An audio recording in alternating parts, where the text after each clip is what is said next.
Hello and welcome to ToonCast, episode 12. Brought to you by the GCRN Radio Network. I am TFG1 Mike, and as usual, I am joined by Kevin, Professor Boss K Dog. Hello. Hello. How are you? I am good. Yes. You have heathens to deal with next week, don't you? I got heathens to deal with tomorrow. Yeah, exactly. Should be which actually will be 2 days ago. Yeah. To say it should be noted we are recording this Sunday. Yeah. August. So I will sound sane at the moment, but when you're listening to this, I am currently insane. Yeah. Episode 13, Kevin will be off his rocker next week. Can't wait. Yeah. Everything's going fairly well for me, I guess. There's nothing really new to really report. I've pretty much gotten all of my eBay items except for two. One where a buddy of mine, I bought some Green Arrow Black Canary comics off of him, and apparently the package got sent back to him. The post office didn't even take it out. They said it could not be sent or whatever, and he said that had happened in the past, so that's okay. It's no big deal. He'll get them to me eventually, and of course, I'm still waiting on Darkwing Duck Volume 1 from fucking China. Oh my. On a more positive note, we actually have 2 reviews in iTunes. Sweet. Yes. Amish Playa 4 has done a review saying, very nostalgic, brings back great memories as a kid, keep up the good work. And thank you, Amish man. Ken Curry's review says, taking it back to old school, an excellent show that takes you back to the time when cartoon/animation was done right. Agreed. I do agree with that, but there are some good cartoons that came out, very few and far between, though. Well, I'm mainly referring to Justice League and Justice League Unlimited, so... You're biased because you're in the midst of watching all of them. Shut the hell up. I'm biased because I love that show. Actually, honestly, since I've been watching it over the last 12 hours today, probably sometime middle of next year, I will be starting a Justice League review podcast. Nice. Also, I should mention that I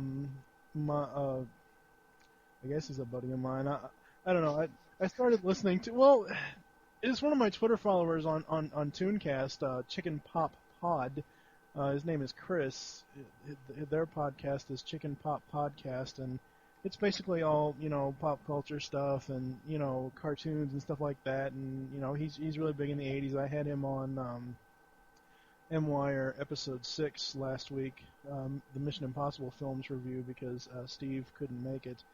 And he had mentioned to me that he has a certain Thundercats email address. I asked him for it, shot it off an email. Maybe ToonCast could get not a review, an interview at some point. I'm not going to reveal which voice actor it is to anyone at this point until I get a reply.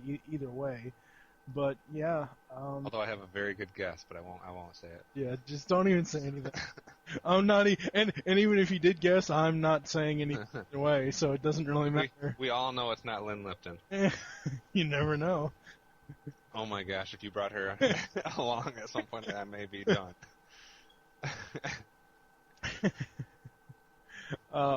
So yeah, that's pretty much all that's been going on with me this past week. For those of you who may listen to any of our other shows, actually our flagship show, Geekcast Radio, has kind of seen a lack in releases only because I've been mainly focused on this show and M-Wire, and I wanted to have Geekcast Radio's, the Geekcast Radio podcast be whenever Steve and I can actually sit down, or either he and I separately with other people can sit down and actually discuss a topic and not just have it be this rushed thing. I know that a lot of people in the past that have listened to All Things Transformers, some of those episodes that we've recorded in the past have been 5, 6 o'clock in the morning episodes, and they've been like between 20 minutes and an hour and a half, but, ranging. But I wanted Geekcast Radio to be something special and something that has actual discussion and not just, I guess it's, 20, 25 minutes. Really don't have much else to say, but I didn't want it to be this rambling on type of show. So that's one of the reasons why the Geekcast Radio podcast has not seen a lot of releases. We do have a lot of great ideas for it. And as soon as Steve gets some more free time, we will be doing more of those. What's been going on with you this past week? My life is just getting out of control busy. Let's see. Obviously, I started work back last week. Students start tomorrow. So from here on out, it's going to be crazy busy, although I don't start coaching until October, so at least I have a little time here. Let's see. Closing on my house in about 10 days, so time that well so that I can do that at the same time the school year starts. And, I was talking to you off the air. Today was interesting as I try to plan everything and get everything ready for the first day of school tomorrow. Yeah. Realized that about, 2 hours ago, that all my dress clothes, because I wear, dress pants, a shirt, and a tie every day to work, realized that all that stuff except for the ties was about 45 minutes away at my mom's house because I left it there over the summer. I went home and did all the laundry there and ironing and whatnot, and I left it there since I didn't need them over the summer and forgot that they were there until 2 hours ago. So, needless to say, I've been running around trying to get all that stuff. Yeah. That's fine. It's more than fine. I'm more than capable of running the show myself as far as like getting the info. My only issue, and and we've talked about it off air with some of the shows is actually, especially when I look for Smurfs on Wikipedia for today's topic, the information that I found, I looked up the Smurfs, I looked up just Smurfs, it had more to do with the musical aspects of the show than anything else, than the actual show premise, Yeah. So maybe I wasn't searching the right word or whatever. I don't. That's where I come in. Then so that was my only issue with the scripts. So yeah, I mean It'll all work out though. Oh yeah, normally I can just get the information and just put it in there. I'm just along to get yelled at and to provide comedy. No. Yes, exactly. Script monkey. Luckily, you are very flexible, so that this will work now that school starts. Oh, I don't care. I mean, like I told you, what was it a while ago? The way I would do it is if it was me getting the information for next week's show, I would do it as soon as I get off that week's show. Yeah.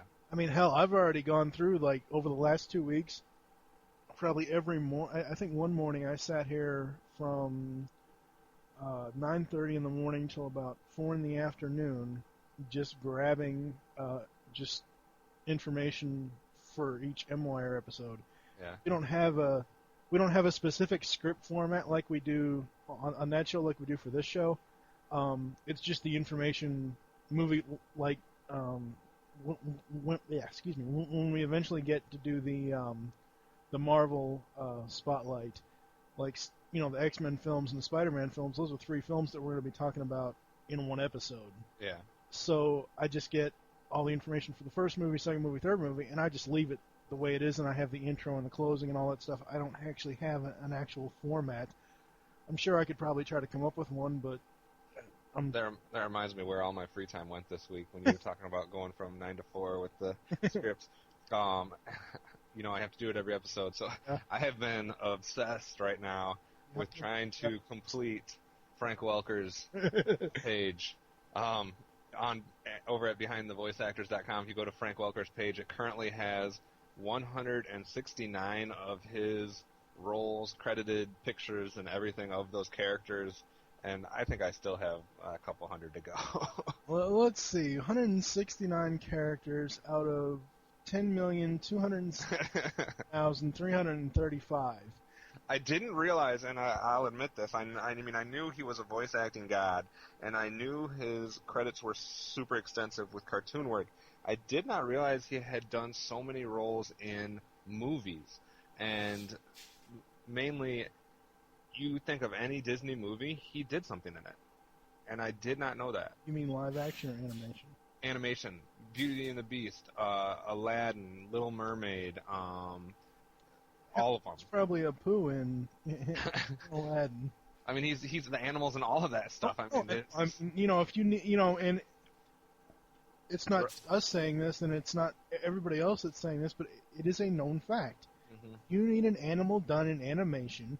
You call, contact, email, text, whatever, Frank Welker. That's just the way it's always been for years. Oh yeah, exactly. And I mean, I guess I just didn't realize his Disney connection, and it seems like, from the 80s to currently, if there was a Disney movie out there that had animals in it, he is in it. He's the tiger in Aladdin, Raja or whatever you call it. He's a little bug in Tarzan. He's a little cricket and a horse in Pocahontas, Mulan. He's he's in Rescuers Down Under. He's just everywhere. I was looking at the schedule for this show and for MWire, and because these are weekly shows, they seem to be flying by for me. Oh yeah. I mean, we're already, this is episode 12 for ToonCast. We just finished episode 6 for MWire, and just the content that we've already covered, it's just amazing. Now that we have iTunes feedback, I'm even more excited about it. Yes, we need more iTunes feedback. Really, people. Go there now, even though you haven't heard this episode. Yes, exactly. Go there now while you're listening to the multitask. Mm-hmm. So yeah, along with Have we even said what we're talking about today yet? Yeah, Smurfs. Okay. Yeah. Sorry. Yeah. Which I'm probably... Don't say it. I was going to say, which I'm probably not going to be too enthused about. Just you can grunt all you want. I'm the boss over here, damn it. What the Smurf is wrong with you? The Smurfs. Oh, that's funny. I have reasons that I'll get to later. Prepare, like always, for another battle. Wait, you mean why the Smurf? There's something wrong with me? Yes. Oh, okay. All right. Well, I think we're going to go into the history lesson.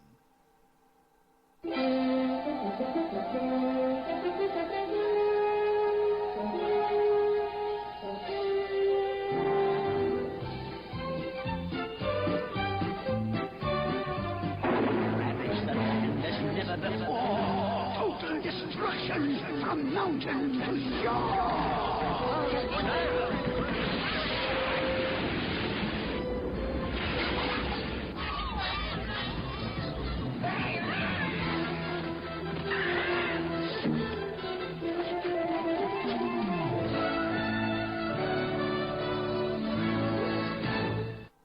This is a new segment for ToonCast. I don't know how often this is going to be, but this is the ToonCast DVD news segment.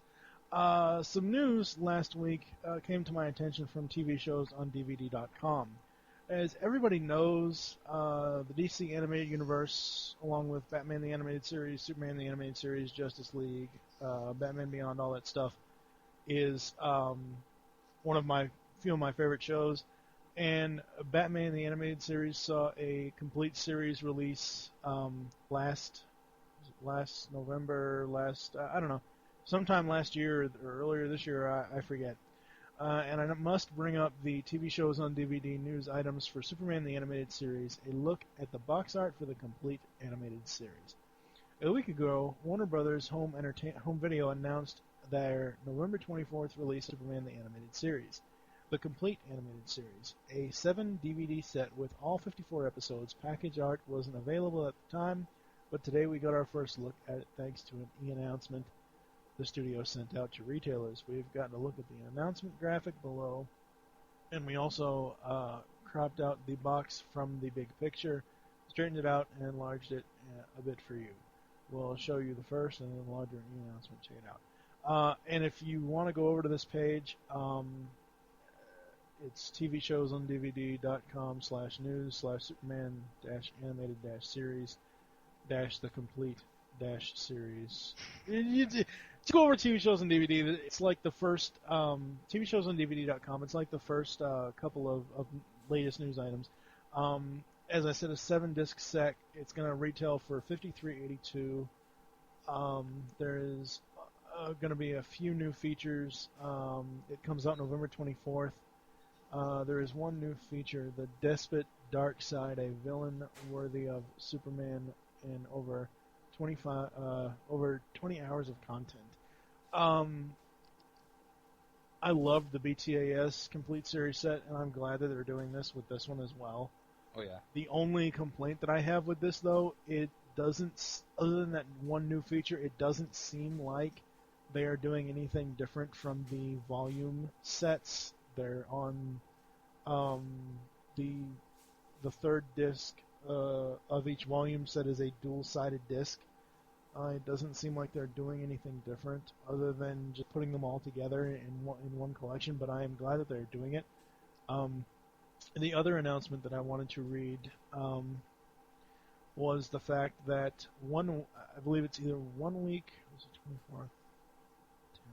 It's like 2 weeks before that, they are going to be releasing Justice League, the complete series, according to TV shows on DVD.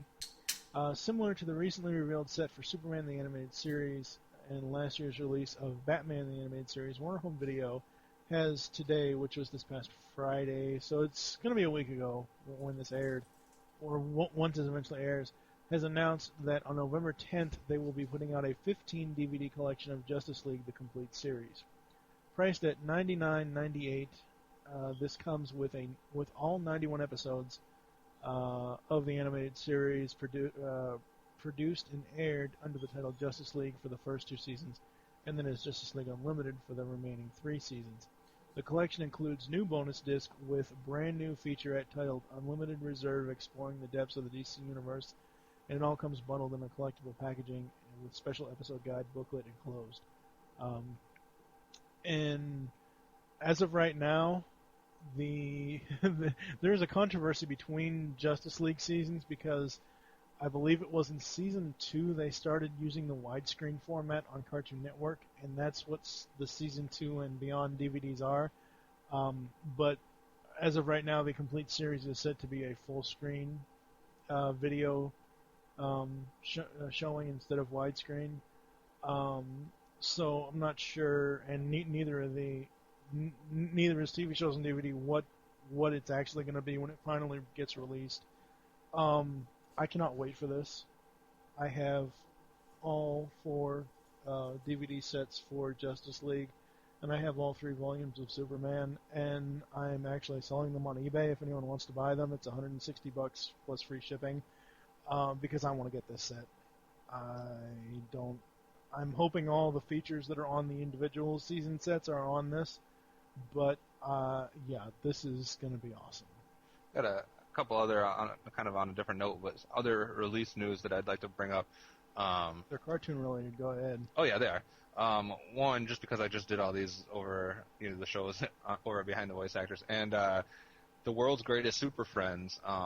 There was a set of episodes that never had aired originally on TV, and last week, Tuesdays are always DVD release dates, and last Tuesday, not yesterday when this airs, but a week ago from that, the Lost Episodes, which is what they've been called, of the World's Greatest Super Friends, was released on DVD.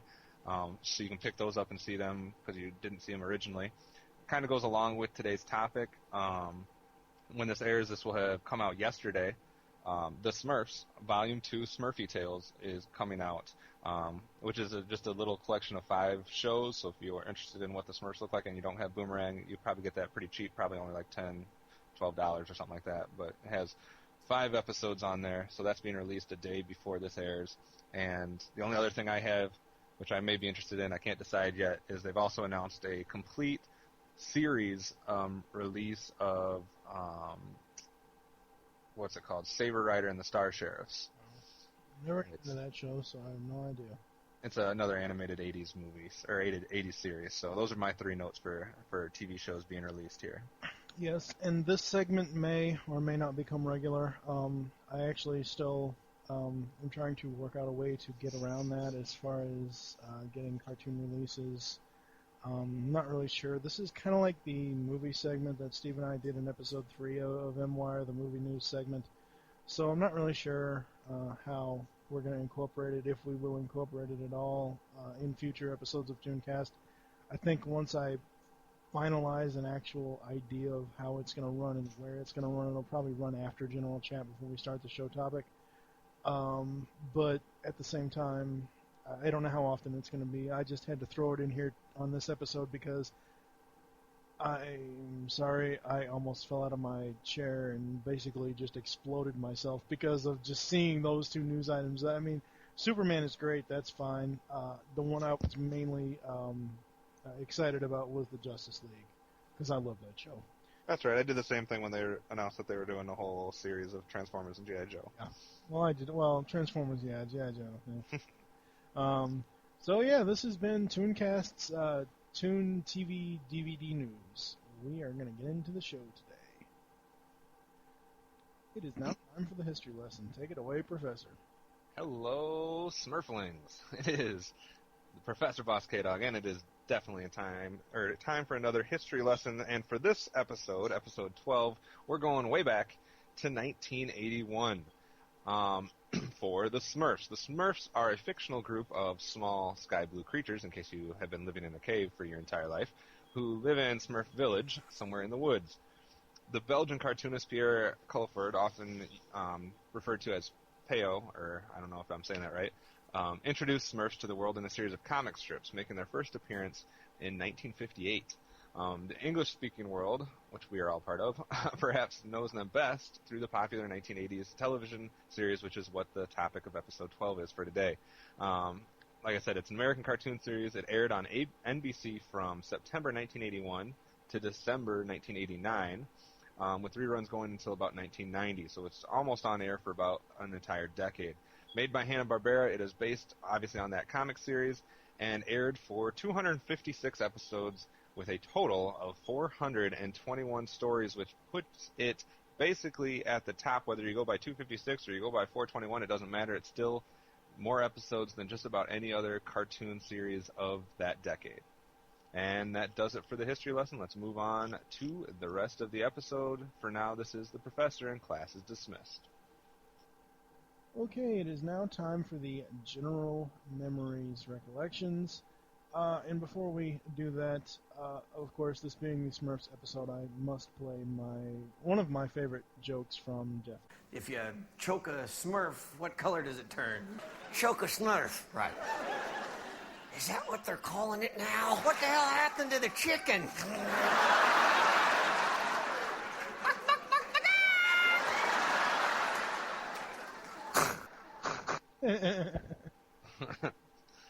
Oh, he is pretty funny. Oh, yes, very much so.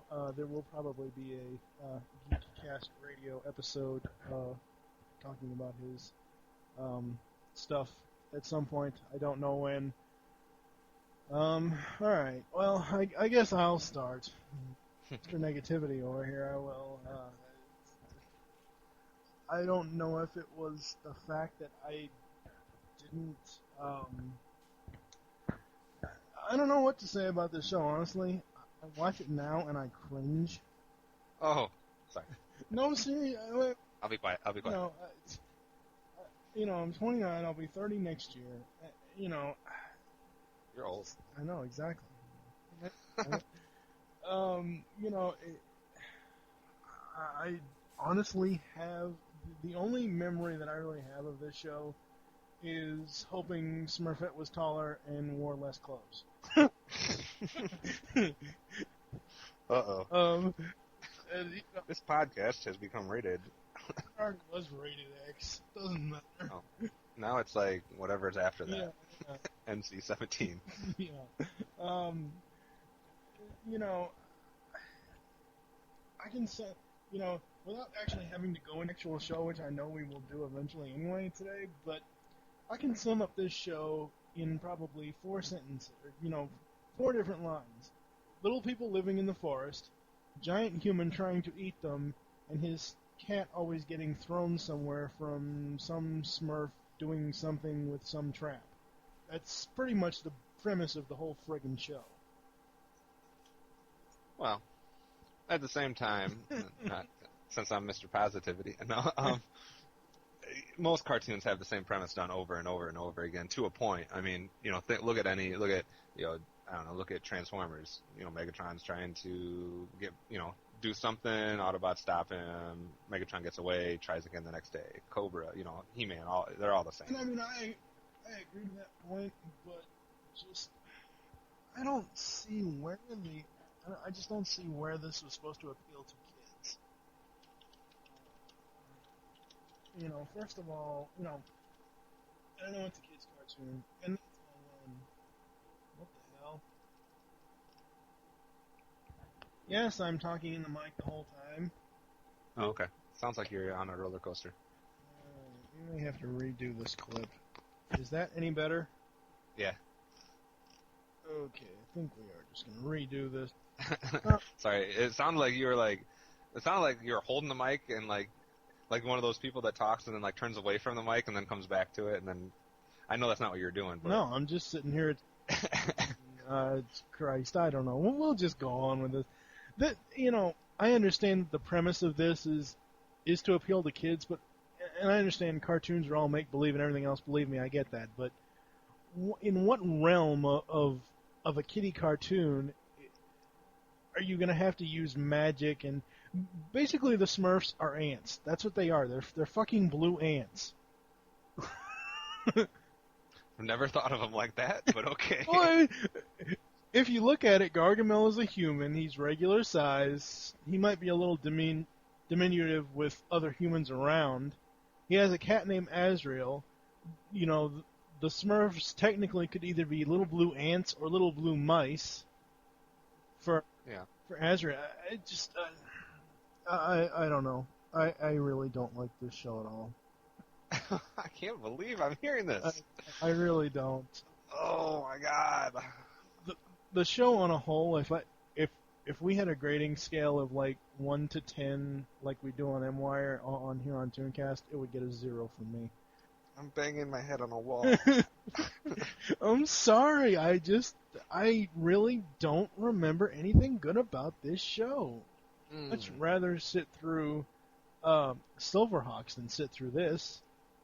Okay, well, I would too, but the Silverhawks ruled. But anyway, this show for me, I don't know, my memories. I've never been alive without the Smurfs. Smurfs debuted 2 months before I was born, so my entire, and it was on, like we said, for 9-10 years. So it was on my entire young life, youth. Yes, my entire time growing up and being little, Smurfs was on TV, and I remember watching it consistently. I don't remember, exactly. It was usually Saturday morning, I think, that I was watching it. Over the years, it's played on different times, but originally it was a Saturday morning cartoon. And I remember specifically getting up, and that was the thing that I watched. That was the first thing that was on TV when I got up, and I would watch that every day. And I did not grow out of it for a long time. Eventually, Transformers, et cetera, comes out, and I shifted over to that. But I still had, an occasional Smurf viewing, and I just loved it. I had board games that the Smurfs were on, and I remember playing those with all the, collecting the fruit and, stuff like that. And this is part of my childhood, and I own the DVD, well, at least one of the DVDs. We won't say which one because it doesn't make any sense. But anyway, season 1, volume 2. But I just, is it the best cartoon ever? No. Obviously not. Is it, we'll get into more of this at the end of the show, but it is one of the most important cartoons ever. And I'll give you a variety of reasons why.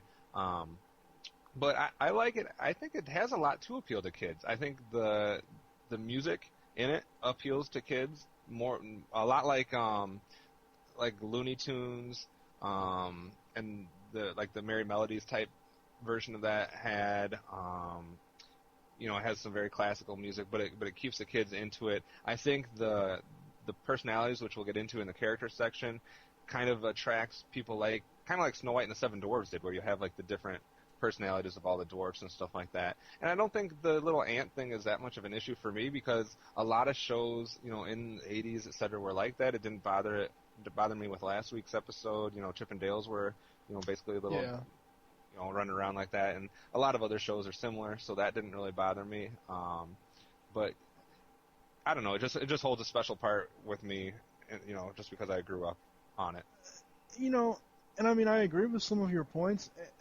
I'm talking about the show on a whole, the actual premise of the show, what each episode was about. For me, completely sucked. I do like a lot of the characters. I'm not gonna deny that. I do like a lot of the differentiating characters, but just. But I think the fact I understand what you're saying, and I think you can say that about a ton of cartoons. Yeah. I think the fact that it lasted for as long as it did and it had as many episodes as it did, without necessarily just reverting to let's just do reruns over and over and over again. I mean, this was on for like 9 years, but it continuously produced new stuff, and I think I got to give it credit for having the amount of content that it does, whether you know a lot of it's repetitious or not. It still came up with basically new stories, somewhat, you know, even if it's just you know on the surface, even if it's the same plot over and over and over again. Well, I mean, I'm not saying that the longevity of the show didn't hurt it, or I understand it was a long running show, and that's great, but just for me, and I think it's more of me now looking at it, and not 10-year-old me inside looking. Yeah. I think it's, you know, the quote-unquote adult looking at it now, Right. not the kid, because honestly, I remember watching Scooby-Doo more than I remember watching the Smurfs. See, and I'm the exact opposite. And I don't know, I wish this was, I mean, it wasn't for kids, you know, after a certain age. This is much more of a preschool, kindergarten age type cartoon. Yeah, but I'd say like 3 and 6. Right, and I think, unfortunately, this is the type of stuff that's missing for kids these days. You know, would you rather, if you were to have kids, would you rather them watch Smurfs or, you know, like Barney's, Teletubby, you know, that bullshit? I mean, if Smurfs is good or bad, I'd still rather sit down with my kids and watch it than any of the crap that's been out for kids, with the exception of maybe Lazy Town and some of the Wiggles episodes. The stuff that's out there for preschool, kindergarten, first grade kids these days sucks. Well, and this did that well for us when we were in the 80s, right. Along with some other stuff, you know, Sesame Street, etc. Sesame Street, Mr. Rogers, right? You know, stuff like that. You know, and if I ever have kids, they will never watch Barney. Never, never. Thank you. Never. Blue's Clues, maybe. Blue's Clues it's okay. I'm not really sure about Dora. I don't know if I want my kid learning how to speak. Unless you want him to speak Spanish and Chinese. I love Lazy Town, but that's a whole different topic. Yeah. So I think we've run the general memories into the ground here, so yes. Move on to the characters and voice actors. Alright, getting into the characters and voice actors. There were a lot of characters in this show. Yeah, and I think this kind of goes hand in hand. You're going to hear me reference one of my favorite books here, Hal Erickson's television cartoon show and illustrated encyclopedia a little bit today, because normally for a show he gives it about a paragraph, maybe a column. For this show, it has 4 pages. Oh my god! And please tell me you're going to read all 4 pages. No. I just have little snippets here and there. But he made a good point when it comes to both characters and voice actors. And Hanna-Barbera was very good at this because they figured out that it was less expensive to hire a big cast, a big variety of voice actors to differentiate the characters than it was to create new character designs for each character. And they did this a lot with Smurfs. I mean, obviously most of the Smurfs look alike, which saves them tons of money when it comes to drawing, you know, etc. And the way that they differentiated the characters was by giving them these big personalities and by bringing in a phenomenal voice cast. Oh yeah, I mean, you know, I'm just looking at it now. You got Frank Welker, Charles Adler, Don Messick, Michael Bell, you know, Susan Blue. Yeah, June Foray, Lucille Bliss, who played Smurfette, Yeah, Alan Oppenheimer. Yeah, Alan Oppenheimer, which it's very hard.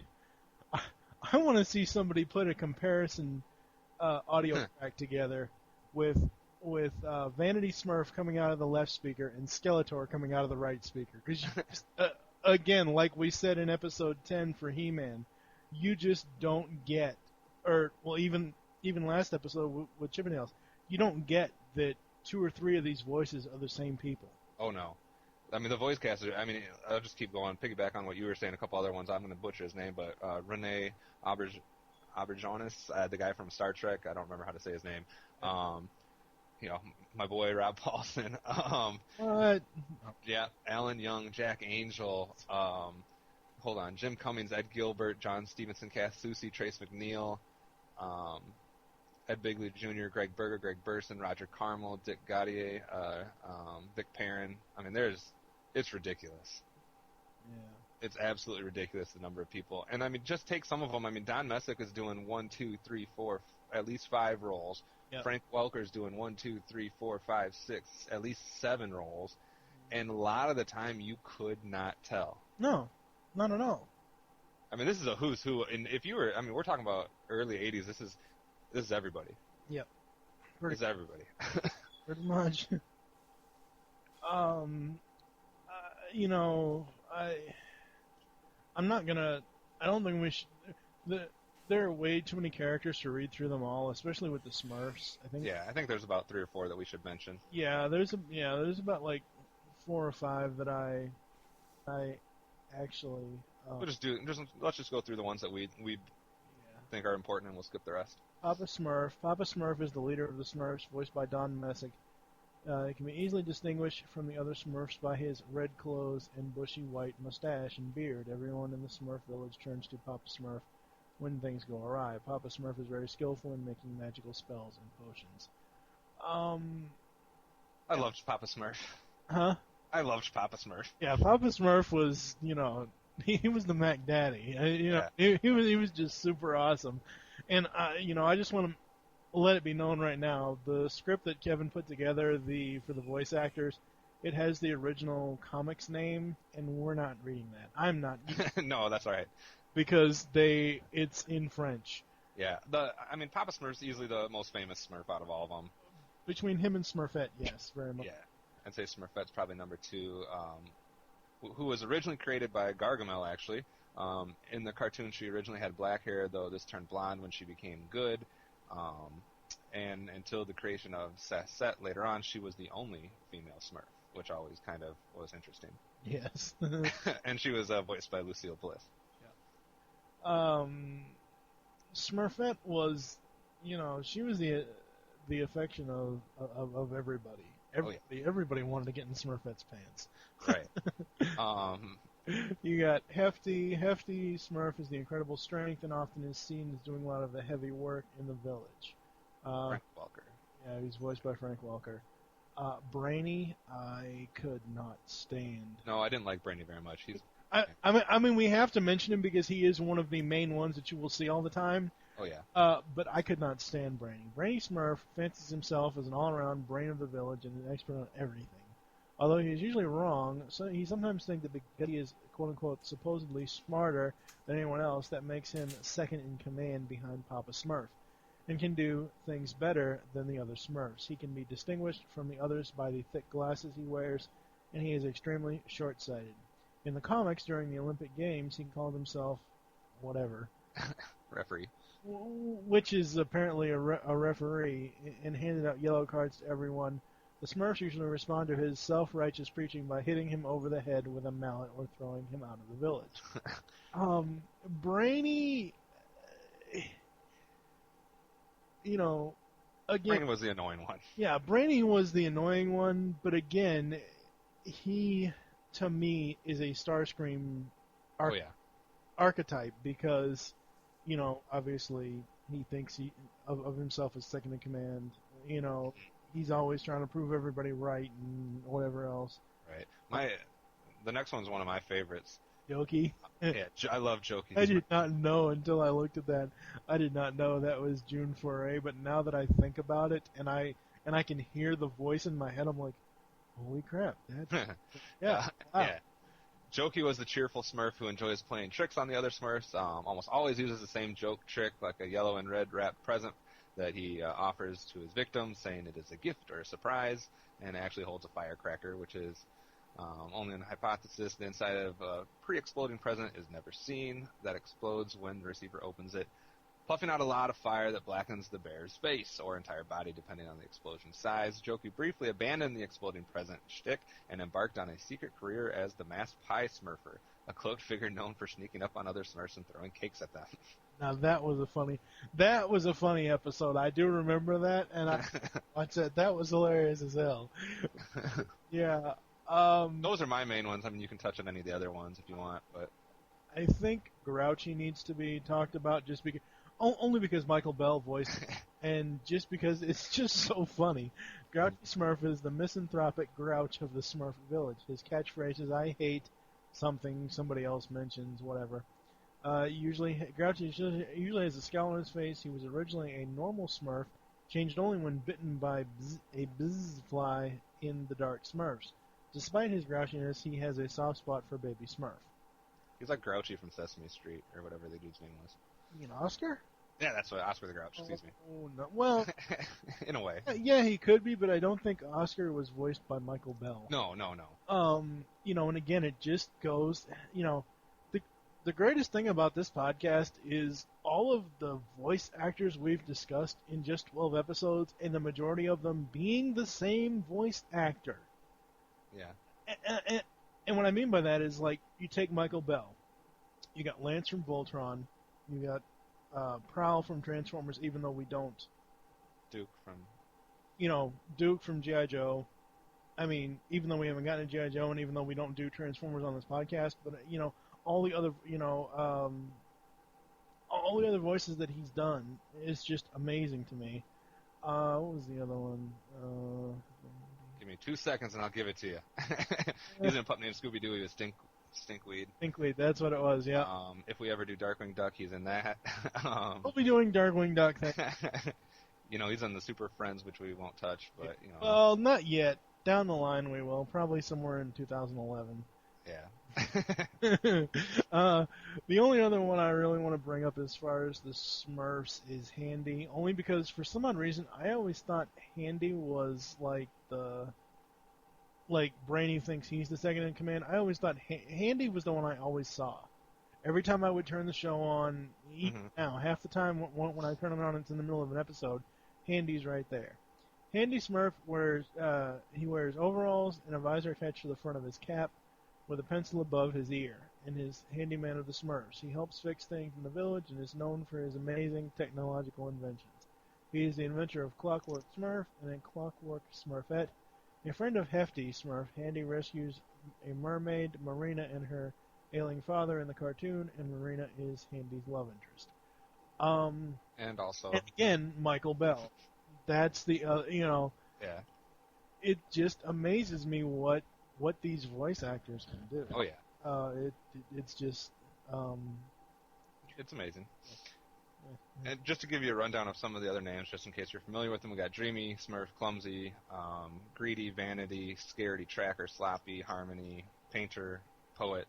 Baby Smurf was kind of a pretty special character for a little while. The Smurflings, Grandpa Smurf, Farmer Smurf, etc. Yeah. I guess... wait. There was a Baker Smurf? I thought that was supposed to be, who's the one that's always eating? No, that's Greedy. Okay. I thought that was somebody else. Going into the villains, Gargamel is the main villains the main villain in the comics and the cartoon. He's voiced by Paul Winchell. Gargamel is a sorcerer sworn enemy of the Smurfs. He is an evil wizard, though with very limited powers. He actually seems to be more of an alchemist. Gargamel is absolutely obsessed with the Smurfs, and his main goal evaluates from trying to eat the Smurfs and trying to capture them to use in potion to make gold. His robe is worn, is patched, and teeth are rotten. He lives in a rundown hovel with his flea-bitten cat, Azrael. I got to tell you, Azrael, I know we're talking about Gargamel kind of, but Azrael has got to be one of the coolest names for a bad character. And Oh yeah. I just love it. I just love Azrael. It's just like, I mean, Gargamel, as I said again, he's basically eating mice. It's what he's eating. Mice, ants, whatever analogy, mini-sized thing compared to a human you can think of. Well, I did like him sometimes. I liked him more going up against other villains rather than chasing the Smurfs down because I thought it was pretty cool. Excuse me. Going on to Azrael, Gargamel's pet cat. Although Gargamel never treats him well, Azrael manages to put up with his master. He tends to realize beforehand that Gargamel's schemes will go awry, but reluctantly goes along with them anyway in hopes of possibly capturing a Smurf. Azrael shares Gargamel's distinctive laugh. And that's the other thing. I remember Azrael's laugh more than I did Gargamel's. and how about Azrael and Papa Smurf being the same voice actor? Yep, on Messick. I think the only other necessary ones, the characters to mention, are a couple of the other characters. Obviously, originally the main stars of the show in the comics, even though they're not quite as seen as often in the TV show, are the two human characters. I'm going to say it wrong because it's French, but Peewit and Johan. I don't know. And those were supposed to be the main characters until the Smurfs basically took over and kind of had a life of their own. They're voiced by Michael Bell and Frank Welker, of course. Johan is a young human squire and page boy of the king of a kingdom somewhere in Europe in the Middle Ages. He defends his king fiercely and goes on errands to help him or simply to help some people. He meets the dwarf Peewit, or Pee-wee, as they become best friends. It was in a Johan and Pee-wee adventure published in 1958 that the Smurfs were first introduced, and the Smurfs obviously would take on a life of their own, like I said before. Yes, and the last one that we need to mention is Puppy. Puppy is a magical creature which is designed to look like a dog. He was offered as a gift to Papa Smurf by Omnibus. It was Baby Smurf, however, who opened the enchanted locket around Puppy's neck and became the dog's true master. Puppy is a good friend to the Smurflings and protects the Smurfs from Gargamel's cat, Azrael. I thought that was just awesome, seeing the Smurflings on Puppy, running around or, running out of danger or into danger or whatever. I thought that was a really cool way for them to travel around. And for the viewers out there, who do you guess does the voice of Puppy? He does all dogs. I know. We don't even have to say it anymore. Frank Welker, the voice acting god, we know. Overall, a lot of these characters are really cool. I think this is one of the highlights, though, of the whole show is the amount of characters, so you don't never get tired of them, because they could always kind of feature a new one. It's kind of like Transformers. There's so many characters that there's always new stuff for you to see and kind of, like or dislike. You don't have to necessarily like. When you have a small cast, you risk the fact that if they don't like your characters, they're not going to like your show. In this cast, if you don't like a character, there's 20 others to like. Exactly. And the voice casting, like we said, is the voice casting made this. The voice acting, made this show. Oh yeah, very, very much so. Otherwise, you'd be confused. You wouldn't know which Smurf was which. You'd get them all confused. They'd all blend into the same one. But the voice acting in this show separated them all and made them all distinct characters.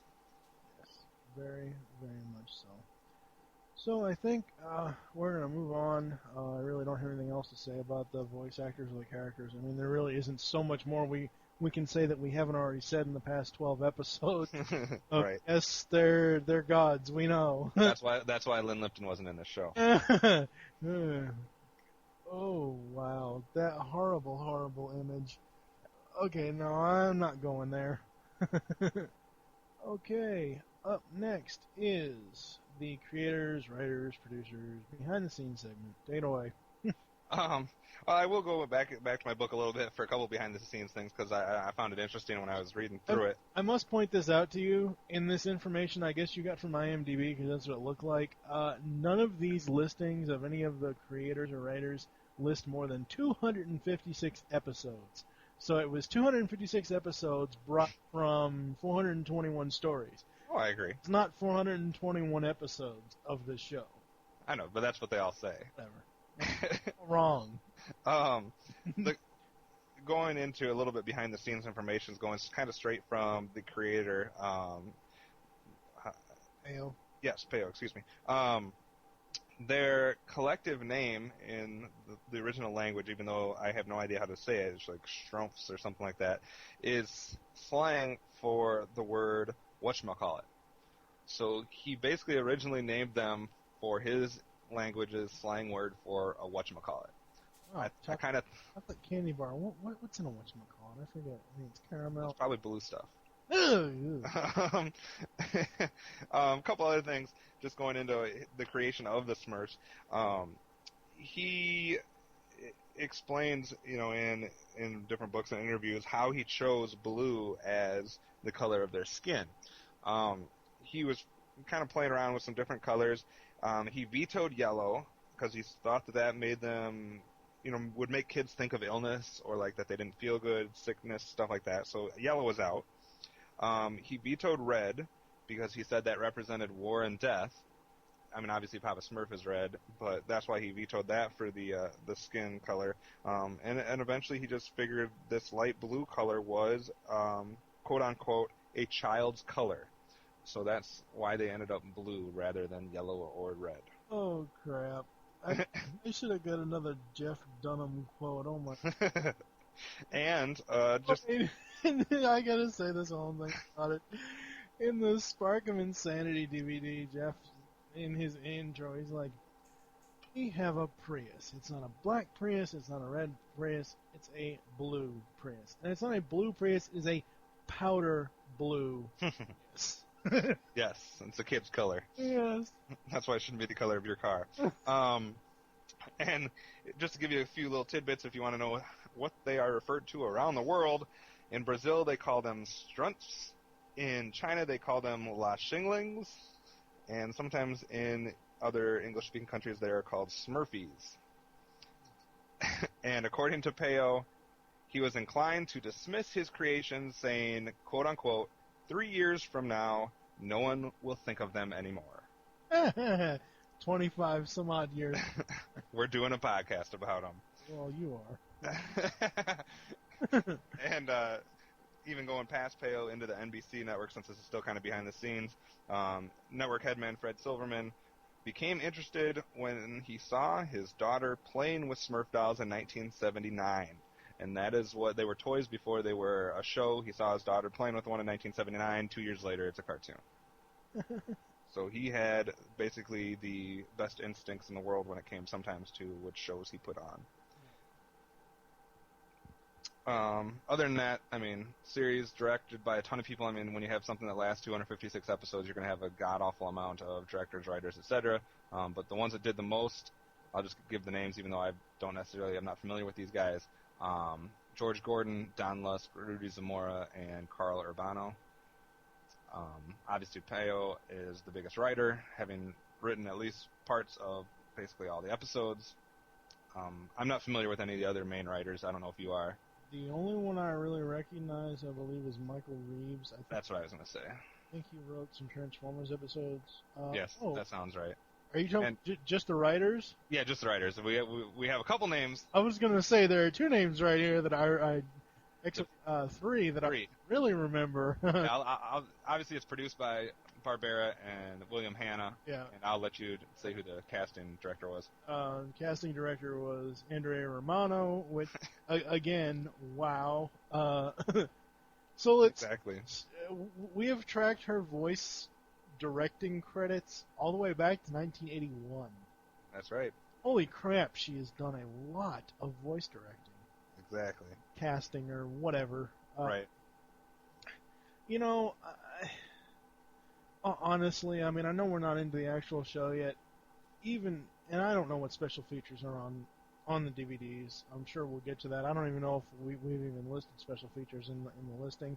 But yes, they are. For me, and I'm not trying to be a downer, this is not a show I would even try to watch a DVD of. I mean, I barely, last Sunday, a week ago this evening, after we finished Chippendales, I actually went on my DVR, on my guide, on my cable box, and tried to find an episode of the Smurfs and the Snorks. because I thought originally this episode was going to be Smurfs versus the Snorfs. And the only time I could find one was yesterday morning and this morning. And I was not going to go to YouTube and try to find stuff because I already knew it was going to be on TV at some point. Mm-hmm. Apparently Boomerang has, and I know this is kind of away from the behind the segment, this is more of the actual show, but apparently Boomerang has cut it down so much because they're infusing, Cartoon Network apparently is infusing Boomerang with a lot of their older shows like Dexter, Powerpuff Girls, Johnny Bravo, crap like that. But overall, again, phenomenal voice cast, excellent casting director in Andrea Romano, and then obviously Hannah and Barbera, who, as we all know, have done thousands and thousands of cartoons. I'd like to see you put their behind the actor, even though they're not voice actors. I'd like to see you put a page of their stuff together. It'd take you forever too. Mm-hmm. Do we have any final thoughts or anything else we want to mention before we get into the actual show? Nope, I'm ready to move on. Alrighty then, we are moving on. It is now time for the actual show, and yay, I actually remembered it this week. I know. Yeah, it's epic, it's awesome, unlike the show. Oh, I thought you were talking about the show. I was like, he's come around finally. Oh, no, hell no. The Smurfs, as far as the actual show, a couple of tidbits here. The male Smurfs almost never appear without their hats, which leaves a mystery among the fans as to whether they have hair. The animated series canon states that they may be bald. One episode of the Hanna-Barbera cartoon has Greedy Smurf removing his chef's hat to give Papa Smurf a pie he had concealed under it, revealing a bald head. Another episode, Saint Smurf and the Dragon, shows Hefty Smurf's hat rising up off his bald head briefly as he and the others slide to a stop. Both Papa Smurf and Grandpa Smurf have full beards and hair visibly coming from under their hats above the ear line. And the Smurfs and the Magic Flute, a Smurf took off his hat briefly for a polite gesture. They're meant to be children, I believe, for the most part. Outside of Grampy Smurf and Papa Smurf, they're not meant to be adults. Now, granted, all children, for the most part, unless, and I don't mean to sound negative, unless somebody has cancer or something, most children have hair. I would say that the Smurfs in general, like Smurfette, Handy, Hefty, all those ones, I would say that they are between maybe 8 and 10 years of age, and I would say the Smurflings are maybe between 5 and 7.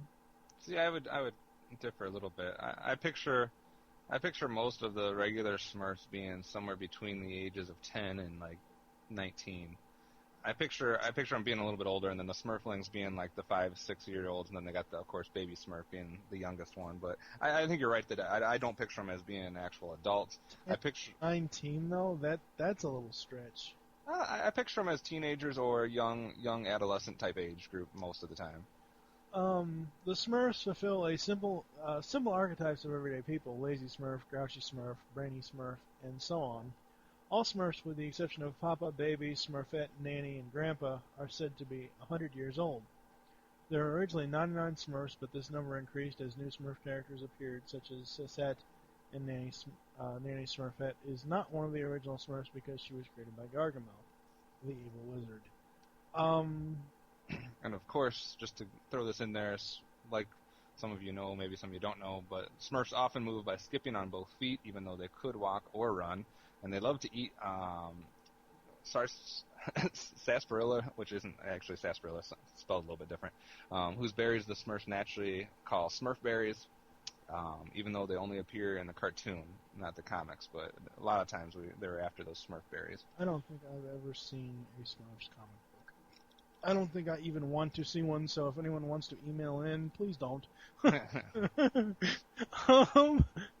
Not about that subject anyway, but anyway, the Smurfs community generally takes the form of a cooperative, sharing, and kind environment based on the principle that each Smurf has something he or she is good at, and thus contributes to a Smurfs society.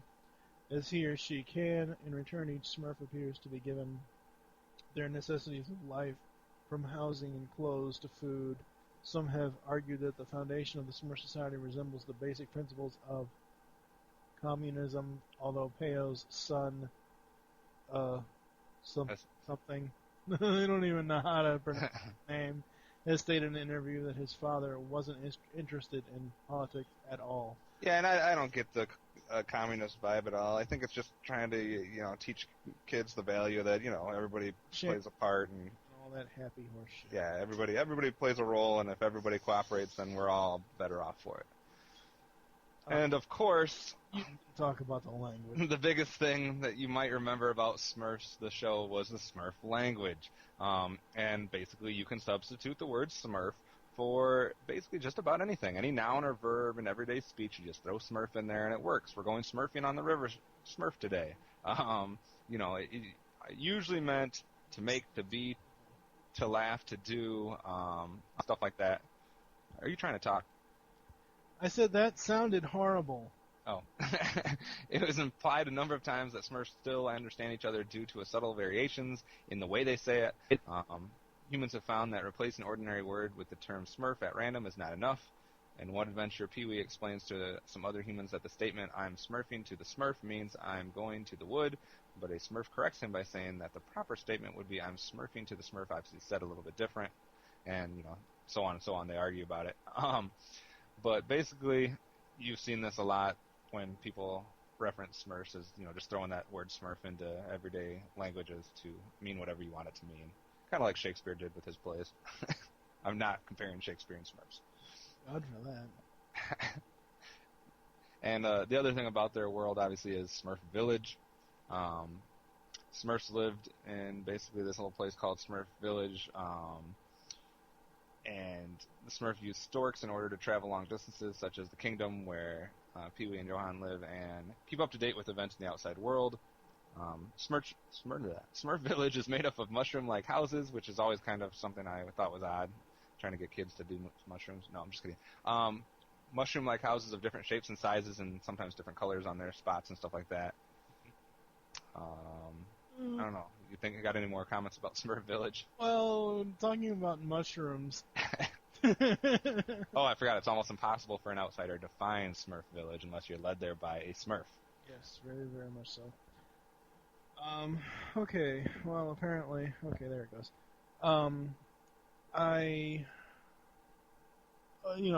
The whole mushroom thing, a scene from one of my other favorite actual TV shows, Nash Bridges, came into my head. There's a scene where all the cops are sitting around and they're eating breakfast, and somebody said something about mushrooms, and Nash goes, "You must be very aware of Harvey's mushrooms. They're dangerous." So that's one thing that I don't know. It's one of those things into my head. There were there were like 12 TV specials from the show. The Smurfs were really big, so NBC played many primetime Smurf specials over the years.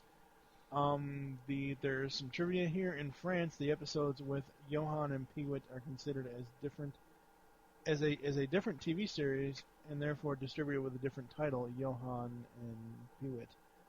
In 1985, each Smurf is the height of 3 apples. When I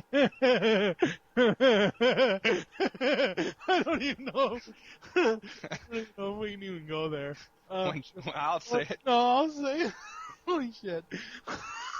Well, I guess we've just answered Jeff Dunham's question. When choked, a Smurf turns yellow. And the last bit of trivia, the reason there's only one female Smurf is because to infiltrate the Smurf village, Gargamel created Smurfette and sent her in to disrupt the village. However, the overwhelming goodness of the Smurfs turned Smurfette from evil to good. That's all I got. Yeah.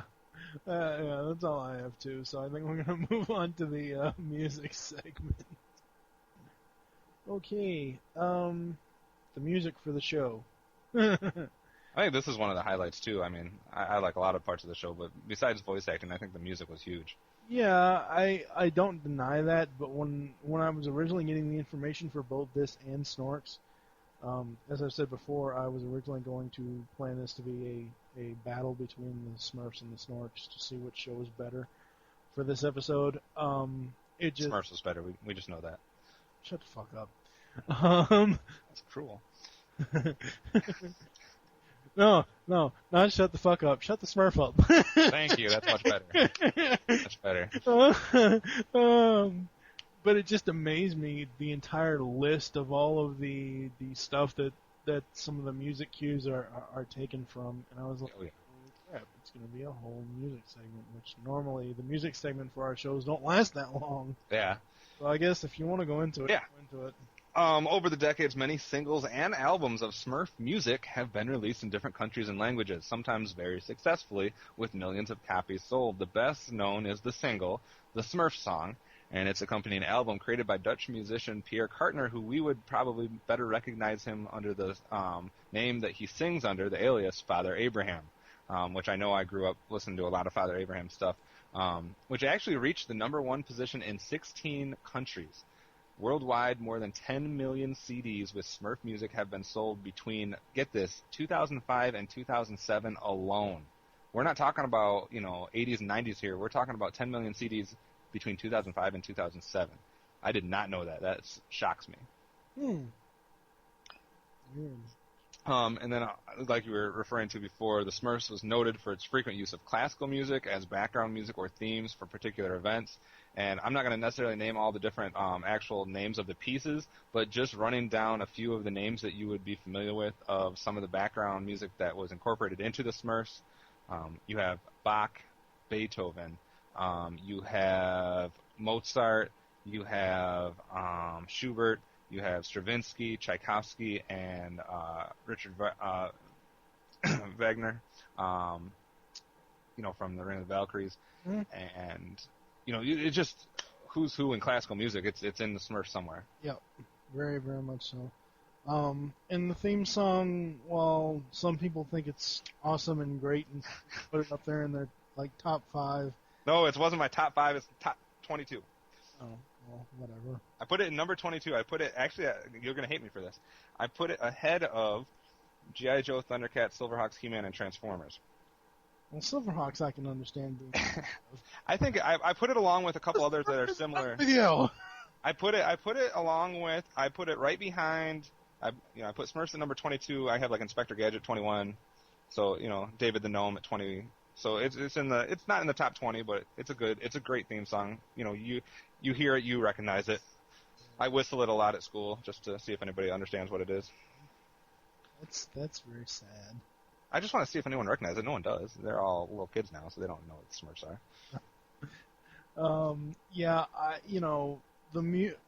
Again, a lot of the cartoons that we've talked about, and a lot of the cartoons that we will continue to talk about on ToonCast, the music, for the most part, does make the show. It obviously is a very main part of the show, and obviously with this is the first cartoon that I believe that we've had actual classical type music. Excuse me. In majority of the other shows,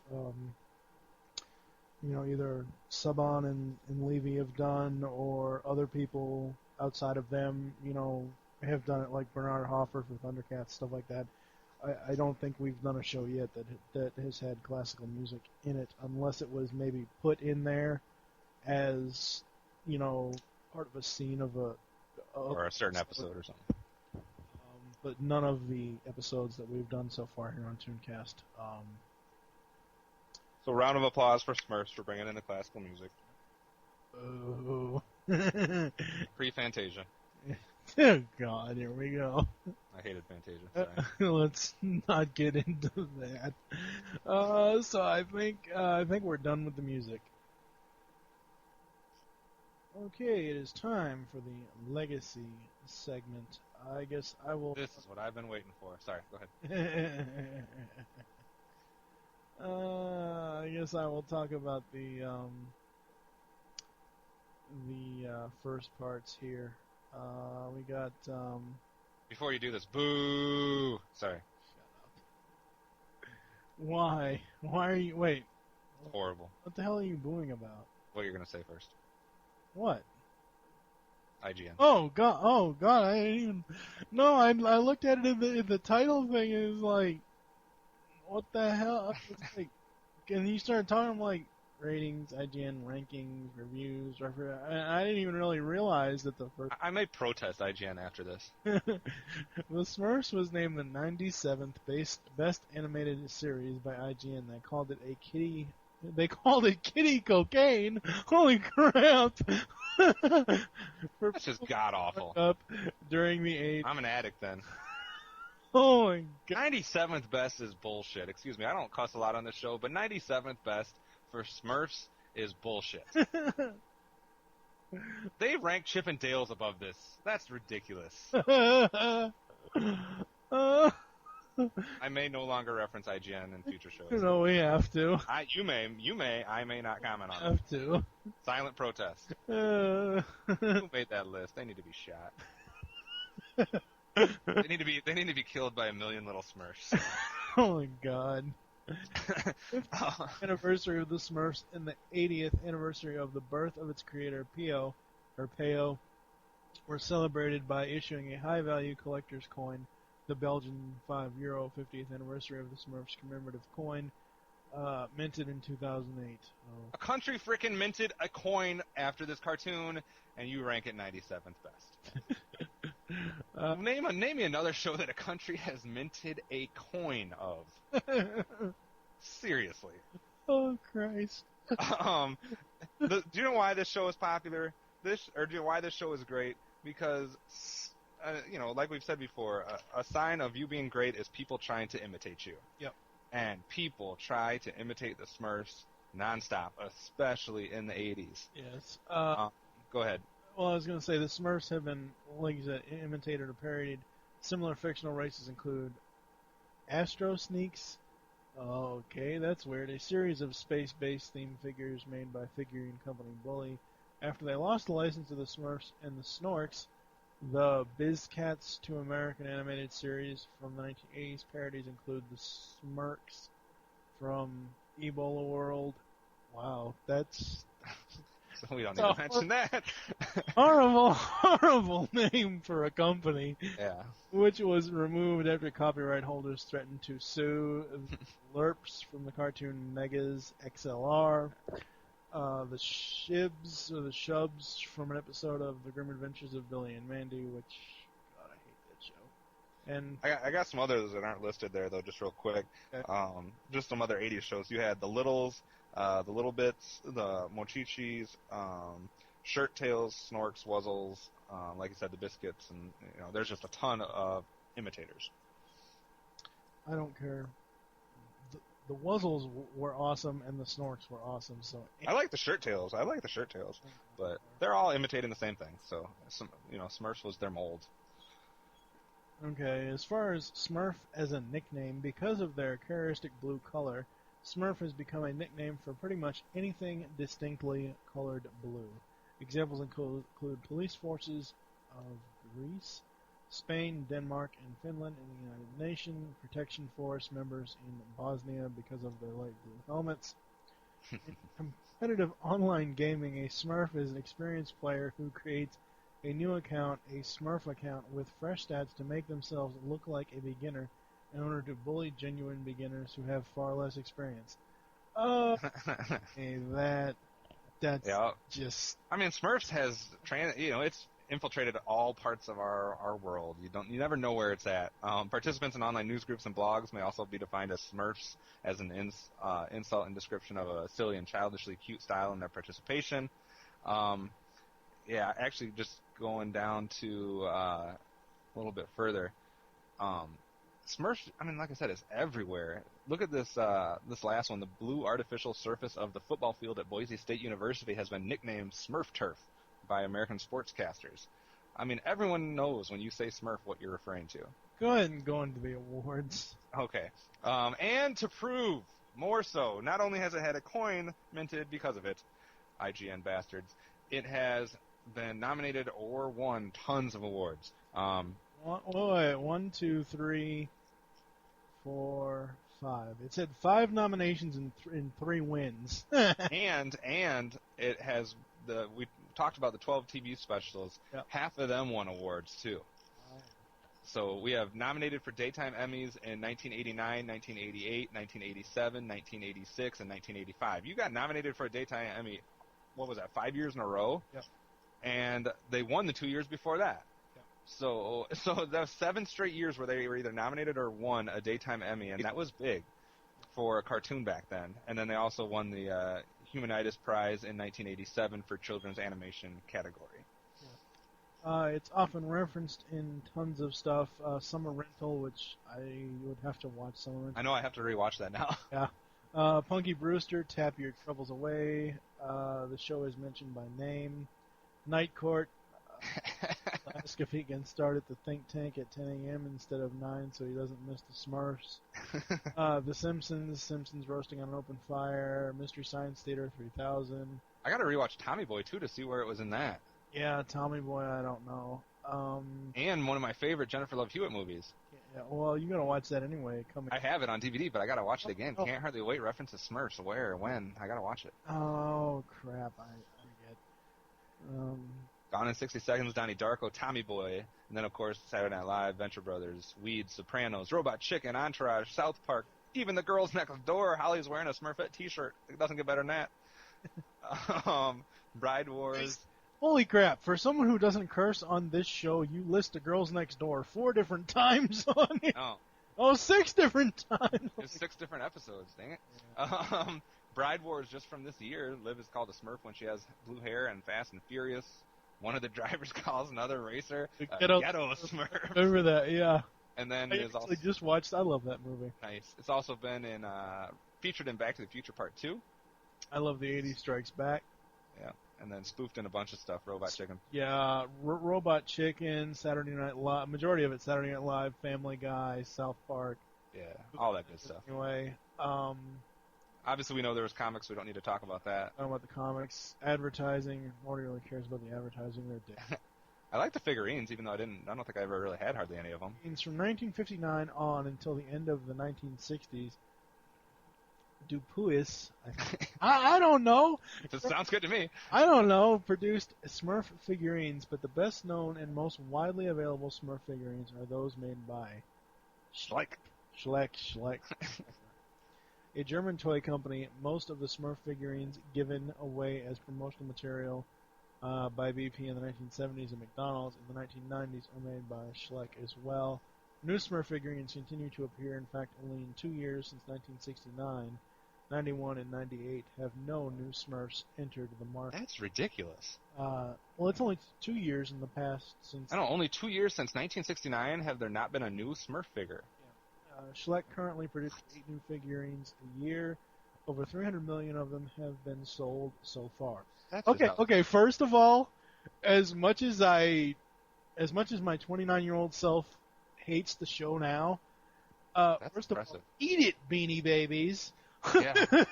You don't got nothing on Smurfs. Yeah, exactly. And name me another cartoon that had something, a whole ice-capades about them. Smurfs on ice. Yeah. Disney. That's all I want to say about that.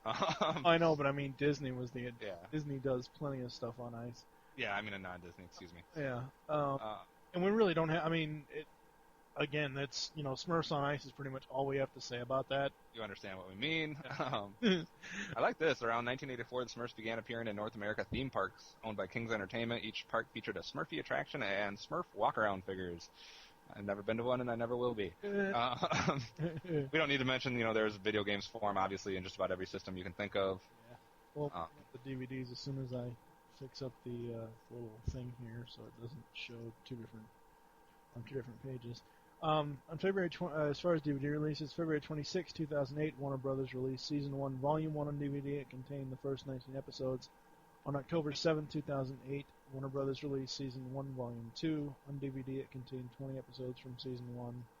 The Warner Brothers has decided to discontinue these season sets and release single-disc volume sets instead. They are reportedly still following its correct order of episodes. Manga Home Entertainment in Australia has released 9-disc 50th anniversary collection. It contains a total of 52 episodes. In September 2009, a Smurfette-themed collection containing 25 episodes will be available. And I can just get into the details real quick since I have a couple of these. Season 1, Volume 1 has 19 episodes. Said that. I know, but I'm just going into bonus features. Oh. The bonus features include the Smurfs Springtime Special and Smurfs the music video, and includes the original broadcast versions of the episodes rather than the syndicated versions which are shown on Boomerang. And then the one that I own, Season 1, Volume 2, with its 20 episodes. Bonus features include Smurfology 101 and a bonus featurette called I Smurf the Smurf about the phenomenon and enduring popularity of the characters and their world. That's kind of why I'm glad I have that one instead of the first one, because the special features are better on Volume 2 here, kind of giving you an overall look at the entire Smurf, everything about Smurfs. So, yeah, I think Warner Brothers are morons for discontinuing the season sets. Yeah, that doesn't make any sense. I don't see why they would do that, but whatever.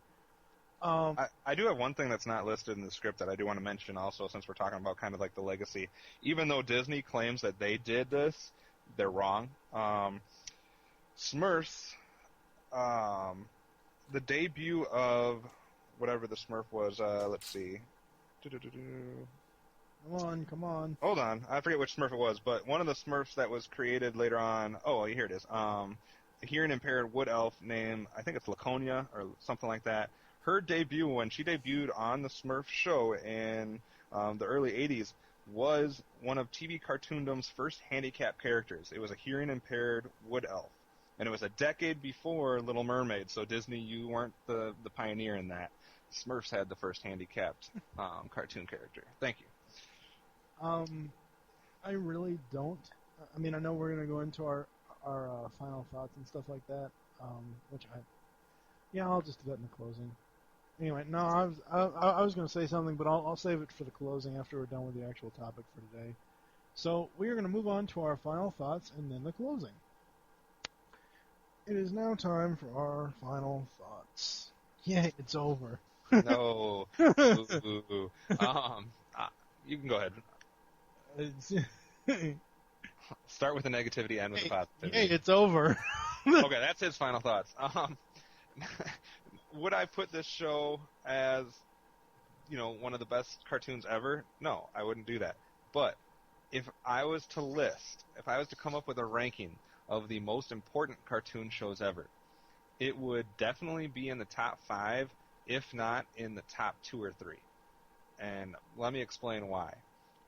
You've often heard us, if you've listened to any of the other ToonCast episodes, refer to kind of the, I don't know what you want to call it, in the Depression we had the Black Friday. In cartoons we basically had the Black Years, I'll call them, 1992, etc., when a lot of networks scrapped their entire cartoon lineup in exchange for either live action Saved by the Bell type stuff or news programs like the Today Show. That all happened in the early 90s and basically killed cartoons for a while. What you may not have heard us reference, because we've never referenced it before, was actually supposed to happen 10 years before. Thank God it didn't. No, get this. They were planning on doing that in 1981, not 1991. They were planning on doing it in 1981. Fred Silverman, who we've talked about in NBC, which was, the head man of the network, needed something really big for Saturday mornings in 1981. Otherwise, cartoons were getting scrapped, and they were going to take the Today Show and transfer it over into early morning weekend slots. Fortunately, he saw his kid playing with a Smurf doll, decided to make Smurfs a cartoon. He needed something really big, and the Smurfs was an instant hit. Garnered the highest ratings of any NBC Saturday morning show in 11 years. Because of Smurfs, NBC scrapped its weekend news plans, and NBC built its whole Saturday kiddie TV schedule around the Smurfs. So when I say it's one of the most important cartoons in history, I would put He-Man up there because it broke into the syndication type stuff and the whole toy thing. But Smurfs, I mean, good Lord, it could have saved a decade of cartoons for us. Oh. And ironically, 10 years later, when it does happen, get this is kind of freaky. Let me give you this fact here. NBC, having ridden high on the Smurf tales of the series for nearly a decade, fell back on its original 1981 plan, this is 1992, and canceled all its Saturday cartoon programs in favor of an expanded Today Show. Coincidence? The NBC cartoon lineup was not the only 1992 casualty, but Peyo, the creator, died the same year. Wow. How about that? So, That's nuts. is it one of the greatest cartoons ever? No, but good Lord, thank God it was there, and thank God, we had a decade more of 80s cartoons to deal with. Oh, yeah. So that's my final thought. Yeah, again, I could not tap into my 10-year-old self or 8-year-old self or whatever. I could not tap into my inner child and bring out those thoughts for this show. I could just be who I am now and just say, screw it. I just couldn't, I don't know, I just couldn't get into it. It wasn't, I don't know. To each his own. I mean, I'm not saying that the show is horrible. And It's not the worst show we've done on ToonCast. No, and it certainly probably wouldn't be the best one either, but it as you said, it did have historical significance, and that's awesome. I think out of 12 episodes, the worst episode we did was episode 7, but that's just me. No, wait, not episode 6. Whatever the episode was for Solar Rocks. Anyway. You can't put that ahead of Dexter's, you bastard. Yes, I can. Oh, my God. Anyway. Anyways, I don't know what it is. No, I think it's me more of being, I always say, quote unquote, an adult because, I don't know. I just could not get into the show. Really, it almost ended up being scrapped from the schedule if you really want to know the truth. It would have been a crime on ToonCast. So, yeah, I think we're going to go into the closing. Thank you for joining us here on ToonCast. There are several ways you get in contact with us or leave feedback for the show. The first is you can visit the www.geekcastradio.com and find out all the other GCRN podcasts there. You can also look at our bios, stuff like that. You can comment on the website on each of the individual episode releases. The second is you can stop by the PredaconEmpire.com/CafeSpark forums and get all your GCRN Transformers discussion topics there. The third is you can leave the show feedback on iTunes. Thank you. Yes, thank you very much. We've had 2 reviews so far. Please keep the reviews coming. If you're a 80s, 90s cartoon fan, even if you're old school cartoons like, Hanna-Barbera, stuff like that, that is coming. Eventually, down the line, we will be talking about that stuff, so please continue to leave us positive reviews on iTunes. The fourth is you can visit the earth-2.net forums and find our threads for the shows in the self-promotion section. And the fifth is the email address, which is gcrntooncast@gmail.com. You can also follow us on Twitter. The show name there is not GCRNMWire, it's GCRNcast. Mine is TFG1Mike, and yours is what? Boss K Dog, DAWG. In, folks. We hope you enjoyed this episode of ToonCast, and wish that you'll join us next time when we will be reminiscing on the Snorks. And for now, I am TFG1Mike with Professor Boss K Dog. saying in the immortal words of Optimus Prime, transform and roll out, and thank you for listening. Until next time.